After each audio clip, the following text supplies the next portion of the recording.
Talk Pro. Today I want to take you a step farther than our last lesson, but playing off of that last lesson. The films that I showed you in that lesson were really good films. There was only 6 clips because the 7th one had some kind of error. We couldn't use it. But you saw after a defensive rebound, after a steal, transition after the fast break, when they just set up and ran it, after an offensive rebound. You got a very good look. You should go back to those films and immerse yourself in them. Over and over again. Watch things like, how did this guy get open? How is the defense playing? What are they doing on the weak side? Get to be an expert at it. You got it right there in front of you. All you got to do is the work, time to time, to really concentrate, get in a room by yourself, and really, but sometimes do it with somebody else, because you might be able to help each other out. They were good. Now we've got to go beyond that, or deeper than that, to how we're going to do it. How do we get them to play like North Carolina? You understand that game, they won the NCAA championship in 1992. I made a mistake of that in the film. It was 92 instead of 91. So that was no cheap game. That was a hard-played game. By the way, North Carolina scored 83% of their points in that game on Freelance.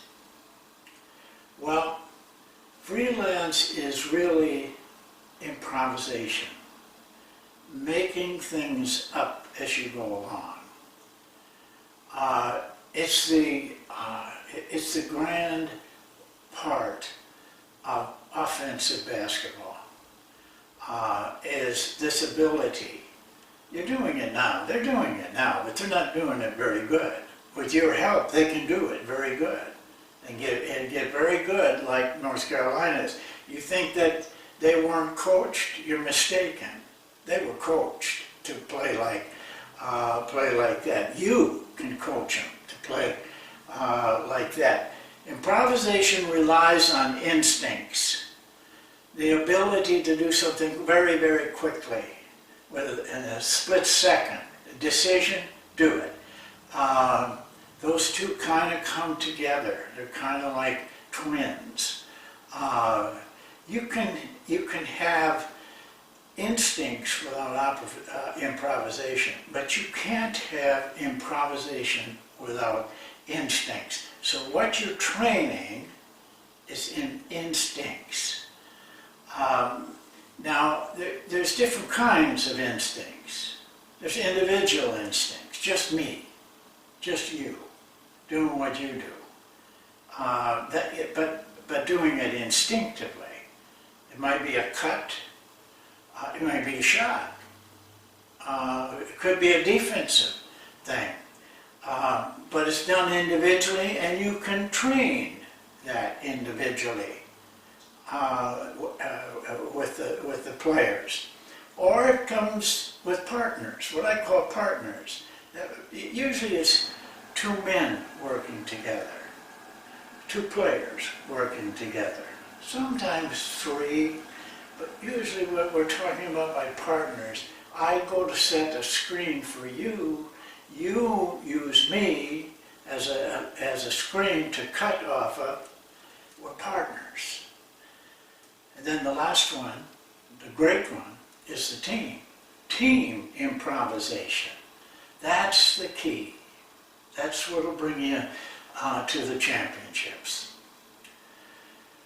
Now, I'm going to verbalize these things now and on the board here, and I'll move over so you can see them and write down. It's always better to write things down, sticks in your head. Improvisation, instincts, individual, partner, team. And then the next step is what is actually happening. You will see, I want to make this point right now, you will see as we go along through this 50 videos, you will see the offense, the defense, the drills, you see all of that. I'm trying to give you understanding of what you're going to see right now. Well, what happens when you improvise or make an instinctive move in your improvisation is you usually do it by feel. To get good at it, you have to do it by feel. Anything less than feeling is thinking. And thinking and improvisation, and especially instincts, don't go together. You have to do things without thinking. Your brain is going to do those things for you. But you have to let go and trust your feelings, and trust, by the way, what you see. Your vision is very important, but it isn't like staring at something. It's like quick, like that. Something just flashes in, and you make a decision based on that. You have to have vision, of course. The thing about instinctive and improvisational reactions is speed. They must be done with incredible speed.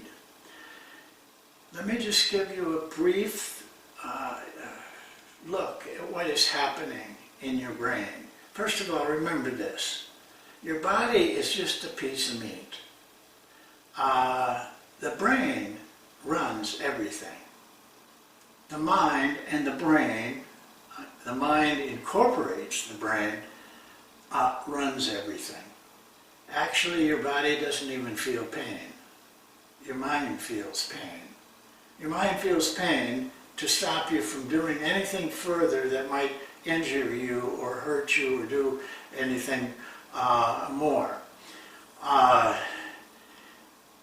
It does it with molecules, not with electric currents or not with anything like that. It's molecules touching molecules, but at incredible speed. Scientists have figured out that all this takes place at a speed of about 230 miles per hour. It's hard to figure, isn't it? Well, let me give you an example. And then a Major League Baseball pitcher throws 60 feet, 6 inches, less really, because after they step and let go, it's probably down to 55 feet. It's a blur. They're throwing at about 95 to 100 miles an hour. Think of the speed of that if you multiplied that by 2.3 to 230 miles an hour. Maybe someday they can do that. And you see, hitters have to hit at that speed. But they're trained to do that. Trained through hours of repetition, seeing pitches after pitch after pitch. Pitchers are trained, everybody is trained, but it's done without much thought at all, if at all. The best things are done without any thought. At that speed, when you get to that speed, you have to do things in what we call automatic. They're done automatically without thinking. They're like this. You lose your balance, and all of a sudden you reach out and grab a railing you didn't know was there, and you grab it right where it is. You don't have to feel for it. It's there.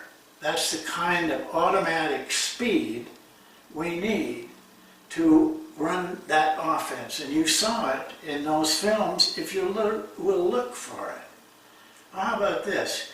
If you're sitting in a class half asleep, not thinking about anything, and all of a sudden the instructor throws you a can of Coke or Pepsi, and you automatically grab it, catch it. You didn't know it was going to go right there where he threw it. That was all done within that 230 miles per hour ability that the mind and brain has got.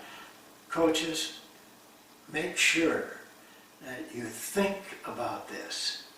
Write this down. But I want you to realize how this can happen. You have to understand it, but this is quick. You're going to need to study. You're going to need to dig into this a little bit. But that's what's happening. When you improvise and when you play instinctively, terrific speed, terrific automatic reactions, split second. Can't hardly visualize them. You can't think about them. You do them and then you think about them afterwards. Well, how do we get that? Actually, up to all of this very scientific, complex things are boiled down to something very simple. God was good to us. He gave us all these tools, but then He also gave us the ability to simplify it so that we, as coaches and players, could handle it. We don't want to think of all those molecules flying around in there. We have to keep things very simple. It's age old. Repetition, repetition, repetition. Coaches make tremendous mistakes when they don't repeat and repeat on learning what they have to learn. Repeat forever. There is no time limit on these things. Some guys pick it up faster. Who knows why? Some don't. But those ones who don't, they gotta get there too. You know, you can't drag them along. You gotta get them. You gotta get them involved. You can best speed up the ability of repetition by doing things simply. Don't give them too much.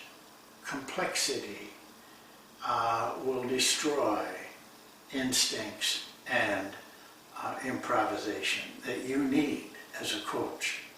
By the way, it's not only for freelance offense. You need it for all parts of your offense. Everything will work better when you get into a set offense, which we show you. They will do that so much better you won't believe it if you have the basis down of being able to improvise. Because improvisation is what builds your instincts. And the drills build your instincts. And the practices build your instincts constantly. So you need incredibly simple and repetitious things that you work with. Don't make it complex. Really simple. Cut things out. Cut things out of your life. Cut things out of your practices. Get good at what you're doing. And you must have this in an organized teaching fashion. I harp a lot on practice plans and planning practice. A practice plan that is not planned is no good to you. If you're not sitting down every day and really grinding out the plan, chances are you're going to have bad practice. And you blame the players, or the weather, or whatever, the facilities, or they don't give you enough, you don't have enough assistance, you don't need any assistance. Instead, you know, you have to work it through. You gotta put all this together. The steps on the freelance offense. First thing they must understand is the whole picture. Don't start with the parts. It'll be meaningless to them. Where do we use this? Show them the whole thing. All of it. Whatever it is. Try to keep that simple too. And in that whole, in the freelance operates by rules. What you saw North Carolina doing was working with rules. They had rules for their freelance also, just like the monk offense does. So you have to incorporate those rules at the very beginning. Do not give the players a piece of paper with the rules on. It won't work. And it's just, coaches think, I gave it to them, now I don't have any more responsibility. They got it, they should know. That isn't the way you coach. The rules in freelance and in set offenses, you go into slowly. You give them a couple rules to start with. And the best way for them to learn the rules is on the floor in the action. They miss a rule. They didn't know there was such a rule. So you stop and you tell them, now this is one of our rules. You hold the ball for 3 counts unless you've got somebody open down in the basket area. Otherwise you hold it so that you can see all those cutters coming. Give them time. Then you can pass. It might come the second day, might come the second week. It could come halfway through the season. There's many years that I have found myself giving them the last rule or the next to the last rule after we'd already played 10 games. To improvise, you don't need many rules, but the more you have that you can ingrain into you, the better your team will look. Then you go from there to the breakdown drills. Usually partner drills. You'll see the drills we use. You'll see how they fit in. But all your breakdown drills should relate directly to the whole that you show them. You got a new drill you really think is pretty? Yeah, well, you give that to the players and they don't know where it fits in. What are we supposed to do with this? You know, we never see it in a game, we never see it in practice. It's a waste of time. Keep all your drills in direct relation to the whole. And then team drills. These are the key. One good one for freelance is 4-on-4. It spreads the players out. They don't have as much confusion. It's simpler. And it can be run over and over again. But you need 5-on-5 too. You certainly need 5-on-5. You've got to do it then. I do not start the freelance with a defense. I don't use a defense very much when I'm teaching the whole team something or practicing it as a team. I like to have them have the confidence that this is going to work.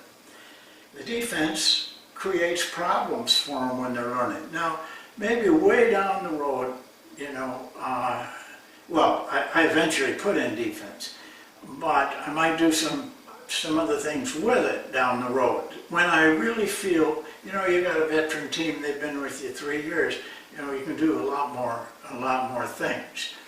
And then, of course, we use that 4-on-4 half-court, full-court, excellent for teaching all these things.